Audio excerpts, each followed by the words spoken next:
So today we're going to be talking about a period of theology called the modern period. Now, all theology happens in a context. Now, sometimes we're tempted to think that our context, our circumstances, shouldn't affect our theology. But what should really be avoided is allowing one's context to over-determine our theology. You see, every act of communication involves some form of contextual translation. If I communicate, for example, the teaching of Ephesians 1, and I'm preaching to a church here in South Texas, I need to speak in a language that people will understand. And so all theology is affected by its context. Now, when I speak of modern theology, I refer to theology done in a particular context, theology in modernity, that is, theology which finds itself in a post-Enlightenment context. The Enlightenment was a period of profound intellectual, cultural, and social change. There were several challenges that arose, challenges that the church needed to address. Now, notice here that when I say modern theology, I'm not saying or speaking to how theology ought to be done or was done. Modern theology is this umbrella term, this larger category within which we'll find different approaches. Now, the Enlightenment developments of science and technology and history, they raise this question of what would it mean for the church and its tradition to practice its faith given this context. See, many were trying to discern what changes were required, if any changes, but not all theologians responded to the changed context in the same way. For many, the Enlightenment prompted a crisis of faith. Now, I want to talk a little bit about some of the responses to the Enlightenment. This kind of will give us some categories to organize the different ways in which theologians responded. So some theologians defended the faith. Others mediated the faith, while others revised the faith. Let's talk a little bit about what each of these different approaches or responses means. Well, first there were theologians who were dedicated to defending the faith against the challenges presented by modernity. They placed great importance on preserving the traditional faith, the orthodox view, and they resisted really making any revisions or changes to Christian doctrine. For this group, they perceived modernity as a threat. It was a threat to the integrity and authenticity of the faith. Now, an example of this approach is fundamentalism. It was a movement that really sought to identify and hold to the fundamentals of orthodoxy and tradition. So rather than accommodating to some of the the new rules that modernity brought, fundamentalism hunkered down, and in doing so, it was quite combative and even militant. The second category is mediating the faith. Now, some theologians adopted a more balanced approach. They tried to find ways in which the Christian faith was congruent with modern-day science and history. These theologians were often open to reevaluating certain aspects of the faith, but they still retained a strong commitment to what we could say is the core or the heart of Christian faith. Now, their aim, though, was to bring this sort of harmonious balance, both to engaging and honoring the tradition, but also to recognizing the insights of modern thought. So one example of this is known as Neo-orthodoxy.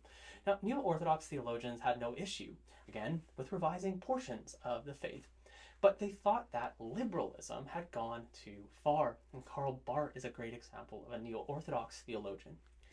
The third option that theologians approached or took was to revise the faith. Now, to revise the faith really means a substantial revision to traditional Christian doctrines. Many theologians prioritized adapting the faith to align itself with the insights and the demands of modern thought.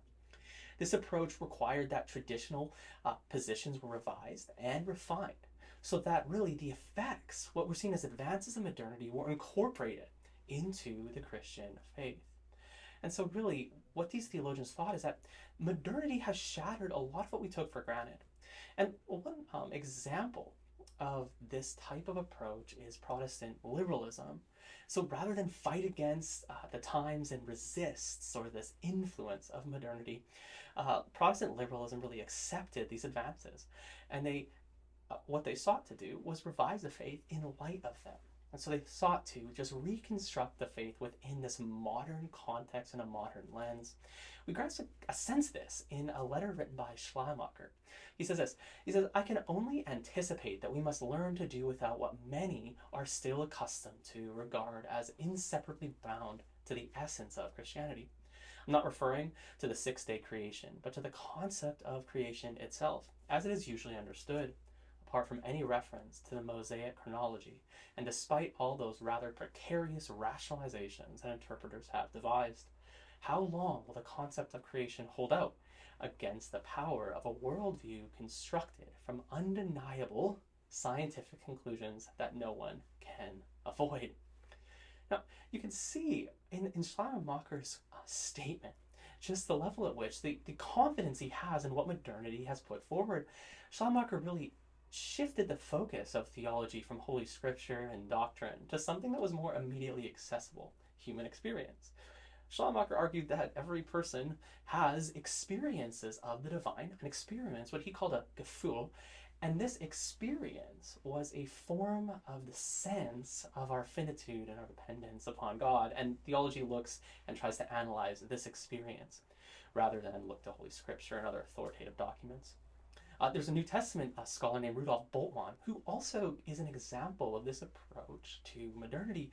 Now, Bultmann believed that the mythical elements, the supernatural elements in Scripture, such as miracles or a cosmological view which holds to this sort of three-tier universe, that these views are simply untenable in the modern age. The modern age has just brought us science and rationalism. Bultmann maintained that modern people could not accept the supernatural that Scripture reveals as true. What was needed then, what Bultmann said, is we have to kind of chip away at the traditions and get to the underlying heart of the Christian faith. He called this process demythologization. And really what he's trying to do is reinterpret the Christian faith in light of a particular philosophy and worldview of the time. Now, fundamentalists tended to think of Protestant liberalism really as a new religion altogether. Well, Protestant liberals tended to think as fundamentalism as this untenable faith that simply just didn't take into consideration the real advances of modernity. So altogether, what we can say is that after the Enlightenment, many theologians were asking this question, how long will the concept of creation or atonement or Jesus Christ or resurrection or heaven and hell, how long will this hold out against the power of a worldview constructed from the undeniable scientific conclusions that no one can avoid? Of course, the statement represents a more liberal or approach that takes revision as the only way forward. Other theologians thought, you know what, we can hold fast and defend the faith, while others said, hey, maybe we can find a middle ground. We can find a middle ground that mediates some of these advances without going too far and rejecting the faith wholly.